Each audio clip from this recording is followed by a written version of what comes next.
good morning আপোনালোকৰ কেনেকুৱা সকলো নিশ্চয় ভালে আছে চাওক মই গা পা ধুই স্কুললৈ বুলি ওলাইছো ইমান ঠাণ্ডা তথাপিতো মোৰ গা ধুই মিলি ওলাইছো দেই চাওকচোন ইমান কুঁৱলী 8টা বাজি পাৰ হ'ল তথাপিতো কুঁৱলী এনেকুৱাই হৈ আছে আৰু আপোনালোকক আজি এই গণৰাজ্য দিৱসৰ উপলক্ষে সকলোকে শুভেচ্ছা জনালো চাওক আহি মই স্কুল পাই গলোহি এয়া জিম্বাহটো পালেহি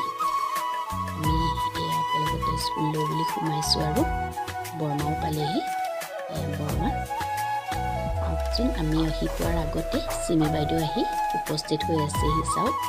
আমি দেৰিকেহে পাইছোহি দেই তেওঁ আমাতকৈ সোনকালে পালেহি আৰু সকলো ল'ৰা ছোৱালীৰ লগত এয়া আমাৰ পতাকা উত্তোলনৰ পৰ্ব জনগণ মন অধিনায়ক জয় হে ভাৰত ভাগ্য বিধাতা পঞ্জাব সিন্ধু গুজৰাট শেষত সেলফি একপি নমৰাকে কেনেকৈ থাকো নহয় জানো বাৰু